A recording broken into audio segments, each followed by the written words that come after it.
देशात मागील काही दिवसांमध्ये उष्णतेच्या झळा जाणवत आहेत. अशात महाराष्ट्रामध्ये देखील मोठ्या प्रमाणात तापमान जे आहे ते वाढताना आपल्याला बघायला मिळत आहे. काल साधारणपणे विदर्भाची जर का परिस्थिती बघायची तर 10 IMDच्या स्टेशन्सपैकी 8 जे IMDचे स्टेशन्स आहे तिथे 43°C ते 45 ते 46 पर्यंतचं तापमान हे नोंदवलं गेलेलं आहे. चंद्रपूरमध्ये 45.8°C तापमान काल नोंदवलं गेलेलं होतं. अशात पुढील येणाऱ्या काही काय परिस्थिती असणार आहे, कशी एकूण परिस्थिती असेल आणि याची काय कारणं आहेत या संदर्भात आपल्यासोबत बोलण्यासाठी आहेत सुषमा नायर मॅम, ज्या मुंबई प्रादेशिक हवामान केंद्राच्या वैज्ञानिक आहेत. मॅम, ABP माझामध्ये आपलं स्वागत. एकूणच जर का बघायचं झालं तर मध्य महाराष्ट्र असेल, उत्तर महाराष्ट्र आहे किंवा मग मुंबई आहे, कोकण आहे, विदर्भ आहे, काय परिस्थिती असेल? म्हणजे सगळ्यात पहिले आपण सुरुवात करूया मुंबईपासून. मुंबईमध्ये देखील काही दिवसांमध्ये तापमान जे आहे ते साधारणपणे 38° पर्यंत गेलेलं आहे. थोडंसं तापमान जे आहे ते वाढलेलं दिसतंय, याची काय कारण आहे? एक्चुअली अभी जो हवा है ना वो टोटली नॉर्थ वेस्टर्ली और नॉर्दर्ली है, तो इसमें क्या होता है, ये रेगिस्तान ऐसे ड्राई जगहों से आ रहा है ना, तो उसमें एकदम ड्राई वारा है, तो इसमें टेम्परेचर, इसके लिए टेम्परेचर बढ़ रहा है. और कोई प्रणाली ऐसे लाइक वेस्टर्न डिस्टर्बेंस या कोई सर्कुलेशन ऐसा कुछ भी नहीं है जिससे बादल बन सकता है. और जब अगर बादल बनेगा तो बीच में एक दिन हमारा लास्ट संडे टेम्परेचर थोड़ा घट गया था, क्योंकि पूर्ण महाराष्ट्रामध्ये थोडासा बादल होता ना. पण ये नहीं होगा तो आपका जो सोलर रेडिएशन है वो आपका ज़मीन को टच करेगा. हाँ, वो गर्मी बढ़ाएगा, उसके साथ विंड सपोर्ट भी उसको है. जो विंड्स आ रहे हैं वो भी कम्प्लीटली नॉर्थ वेस्टर्ली और नदरली है. अभी लोगों का कहना है कि सी ब्रीज से एक मॉडरेटिंग इफेक्ट होगा, बट जब ऐसे एकदम नॉर्दर्ली विंड्स है तो सी ब्रीज तो रोज लैंड ब्रीज और सी ब्रीज तो होता ही है, लेकिन अलोंग द कोस्ट ऑल्सो जो हवा आती है वो टोटली नॉर्दर्ली है, तो उसमें आपको वो सी ब्रीज का जो इफेक्ट है वो विजिबल नहीं होगा और आपका टेम्परेचर घटेगा नहीं. इसके लिए अभी आप देखा जाए तो ये अप्रैल में हमने 38.6 भी रिकॉर्ड किया था, and that is the second highest in the last 10 years जो अप्रैल में नोंद किया गया था. मुंबई का सांता क्रूज का पिछले 10 सालों में सेकेंड हाईएस्ट है. 2014 में इससे ज़्यादा था, 39 नोंद किया था अप्रैल में. अभी अगर देखा जाए तो येत्या काही दिवसामध्ये कशी परिस्थिती असणार आहे? म्हणजे साधारण पूर्ण जर का आपण प्रादेशिक मुंबई हवामान केंद्राच्या हिशोबाने बघायचं तर मध्य महाराष्ट्र असेल, मराठवाडा असेल, कोकण असेल, काय एकूण परिस्थिती असणार आहे? कुठे कुठे काय पॉकेट्स असेल जिथे तापमान जास्त राहू शकतं? तापमान हीट वेव कंडिशन्स होने वाला है.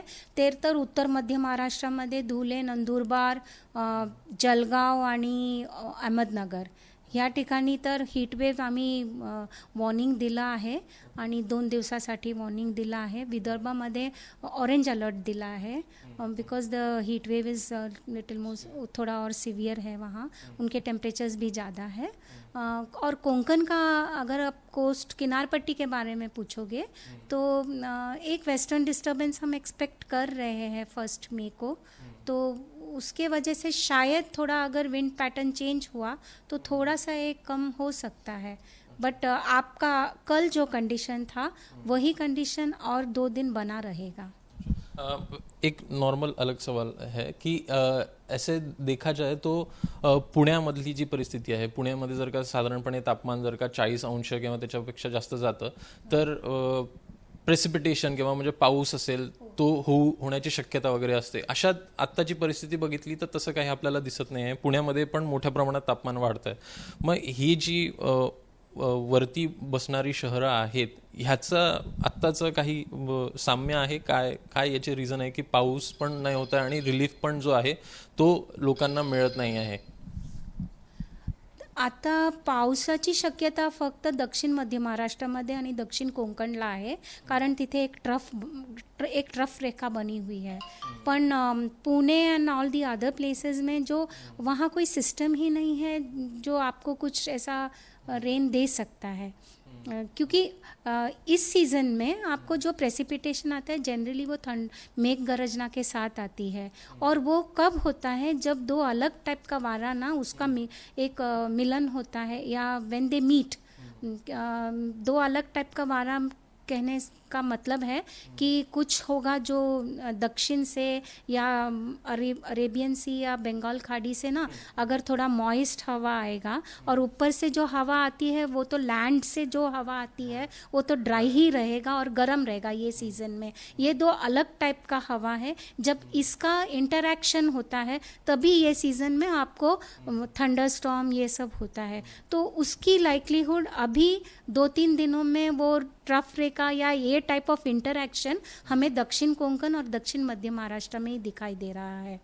हाँ, लेकिन इससे भी उनके भी टेम्परेचर्स तो 38-39 ही है, लेकिन 40 के ऊपर तो नॉर्थ मध्य महाराष्ट्र में रहेगा, 2 दिन तो रहेगा। नॉर्मली वहाँ पे आपकी तरफ से जो येलो अलर्ट है वो दिया गया है, तो ऐसे में वहाँ का जो टेम्परेचर हम कितना एक्सपेक्ट कर सकते हैं कि कहाँ तक जाएगा? क्योंकि कल भी देखा तो जलगांव का टेम्परेचर ये 44 के अराउंड हमने देखा है, तो ऐसे में विदर्भ में भी देखा जाए तो सीवियर हीट वेव कहा गया है, तो वहाँ पर भी टेम्परेचर ये 46 तक जा सकेगा क्या? Temperatures will be in the range of 45 to 47। तो लेकिन विदर्भ में ऑरेंज अलर्ट दिया गया है, they have to be more careful. लेकिन जलगांव और अहमदनगर में फ़िलहाल हमने येलो अलर्ट ही दिया है। तो वहाँ का टेम्परेचर कितना हम एक्सपेक्ट कर सकते हैं कि कितना रहेगा? नहीं, देखो, हीट वेव जब हम जारी करते हैं ना, उसमें 2 कंडीशंस के बेस पे हम हीट वेव जारी करते हैं। एक कंडीशन होता है जब वो डिपार्चर नॉर्मल से जो डिपार्चर है ना वो 4.5 के ऊपर होगा तो हम हीट वेव डिक्लेयर करते हैं। दूसरा एक कंडीशन ये भी है, अगर आपका मैक्सिमम टेम्परेचर 45 के ऊपर गया तो वहाँ डिपार्चर देखने की ज़रूरत नहीं है। जहाँ जहाँ ये 45 के ऊपर जाएगा वहाँ हम हीट वेव डिक्लेयर ही कर देते हैं, तो वहाँ डिपार्चर फ्रॉम नॉर्मल नहीं देखते। तो अगर येलो अलर्ट हमने दिया है जलगांव और अहमदनगर के लिए, तो इसका मतलब ये नहीं कि उसका डिपार्चर साधारण तो वहाँ 40 के ऊपर होता ही है, 42-43, but we are expecting it to cross 45, तब हम इसके लिए उधर येलो अलर्ट दिया है। और बाकी विदर्भ में जो जगहों में दिया है वहाँ भी we are expecting it to cross 45।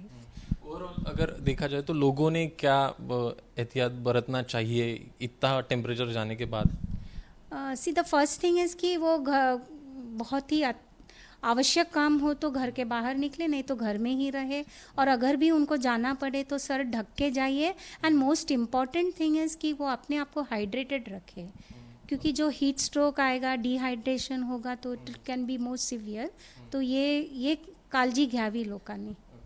धन्यवाद। तर साधारणपणे तापमान जे आहे ते येत्या 2 ते 3 दिवसात मोठ्या प्रमाणात वाढताना आपल्याला महाराष्ट्रामध्ये बघायला मिळेल। उत्तर महाराष्ट्र असेल किंवा मग विदर्भ असेल, ह्या काही भागांमध्ये साधारणपणे तापमान हे 45 अंशांपर्यंत जाण्याचा अंदाज जो आहे तो भारतीय हवामान विभागाकडून वर्तवण्यात आलेला आहे। कॅमेरामॅन अरविंद वारगेसह अभिषेक मुठाळ, एबीपी माझा, मुंबई। एबीपी माझा, उघडा डोळे बघा नीट।